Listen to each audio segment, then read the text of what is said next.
Hello guys! Hello Cancer! Welcome dito sa aking channel, Kapalaran 888. Welcome guys!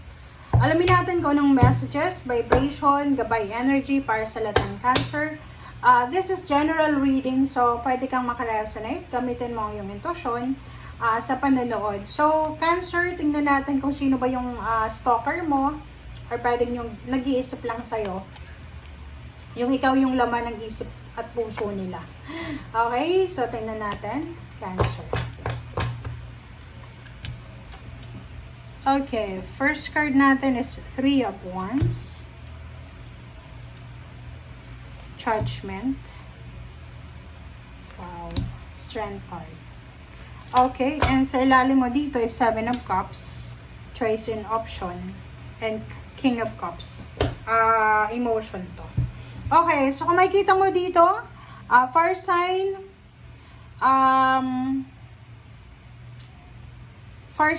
and water sign, or pwedeng earth signs, Virgo, Capricorn, or Taurus, or kung sino man to na iniisip ka in terms of money, okay? So, may possible dito na iniisip ka ng taong to, or binabantayan ka ng taong to because naghihintay siya sa'yo. Pwedeng naghihintay siya sa'yo ng outcome or result or answer, parang ganon. Decision making Kasi Three of Wands, Judgment, posibleng yung taong yan ay hinihintay yung decision making mo.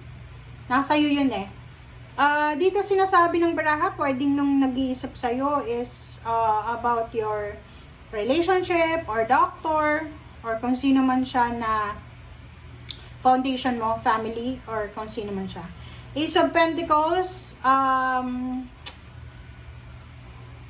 pwedeng nag-iisip sa'yo or binabantayan ka ng taong may utang ka.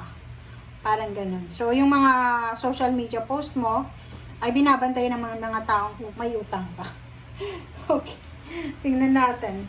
We need to clarify kung ano man siya. Sa 4 cards na yan, sinasabi ng bara sa'yo na meron kang hinihintay. Okay? Paki-comment sa comment section, Cancer. May hinihintay ka dyan maybe you're waiting for financial. Pwedeng humiram ka ng pera sa bangko. Or maybe naghihintay ka ng financial new beginnings. Kasi yung Ace of Pentacles na yan is maybe job offer, financial help, utang sa bangko, promotion, salary increase, or anything na magsisimula pa lang. Okay. Yung iba din sa inyo dito, you're waiting for the result of your physical health examination. So, maybe nagpa-scan ka, nagpa-radyo, nagpa-check up, or kung ano man tong mga test na ginawa mo sa hospital. Or maybe exam siya, interview para sa trabaho. So, naghihintay ka ng possible na outcome. Okay, so, hinihintay mo yung decision making. Okay, Knight of Pentacles, the Tower. Okay. Okay. Okay. Alright. Okay, Cancer. Sinasabi ng bara sa'yo dito na may good news na paparating sa'yo. There's a good news. This is a good news about financial offer. Yun na nga, yung job offer. This is the good news about the job na, kumbaga, yung ex-employer mo or yung dating company na pinagtrabahuan mo. May good news dito about travel. Okay? May good news dito about lump sum of money. Okay? And may good news dito about, kumbaga, relationship, money, celebration, about money, success, parang ganun. So, comment down below if you resonated. Kasi yung 8 of Cups dito, nakikita ko na, yung iba sa inyo talaga, maraming beses na kayo, Cancer, na nag-iisip na gusto yung magpakalayo-layo to search job or to search empowerment, diba? Yung authority Yung parang, feeling nyo sa lugar kung nasan kayo ngayon is wala kayong authority or parang Nasa probinsya ka ba or nasa Philippines or nasa ibang bansa ka pero hindi ka na masaya sa sitwasyon mo. So, nakikita ko siya dito na kung ano mang hinihintay mong confirmation, possible siya na dumating sa'yo. Okay? Yung the tower dito, this is transformation eh. So, sinasabi ng bara sa'yo na bago ka tumanggap ng trabaho, ng kontrata from other company or from, alam mo yon, kailangan mo munang tapusin yung current mong trabaho. Okay? Huwag nating pagsabay-sabayin yung mga trabaho. Okay? Knight of Pentacles, sinasabi ng bara sa'yo na makakatanggap ka ng good news about your family. So, it's all about scholarship, pwedeng yung anak mo, yung apo mo, or maybe this is parang lump sum of money, pwedeng inheritance. So, maybe may binebenta yung pamilya, ari-arian, parang ganun. So, nakikita natin dito yung Ten of Pentacles na limpak-limpak na salapi siya. Okay. Wow. Sana all.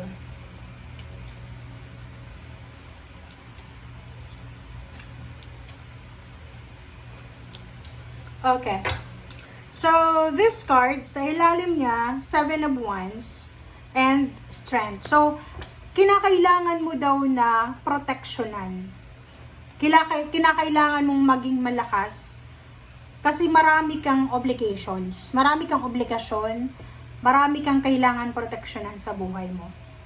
The World card and Three of Cups, kung ano mang hinihintay mo dito, is either naghihintay ka ng business offer, job offer, nagpapatayo ka ba ng bahay, ano pa ba yung hinihintay mo dyan, may hinuhulugan ka bang sasakyan, or kung ano man siya, na kailangan matapos, sinasabi ng barahan na matatapos mo yan.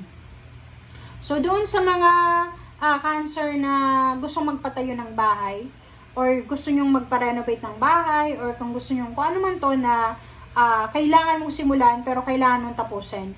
Sinasabi ng barahan na, bakit hindi ka mag-try, diba? Bakit hindi mo i-try kung kaya mo ba? Kasi yung Three of Cups and Magic dito, sinasabi ng barahan na, isang unexpected or isang expected na success ang posibleng darating sa'yo na pwedeng magdala ng celebration. In terms of relationship, meron ditong ikakasal. Maybe may Cancer dito na ikakasal sa pare or sa huwes. Meron ditong partnership collaboration, so business siya. Sinasabi ng bara sa'yo na meron ditong Cancer na posibleng makakatagpo siya ng isang tao na mag-o-offer sa kanya ng partnership and collaboration about business. Okay. Kumuha pa nga tayo ng 3 or 2.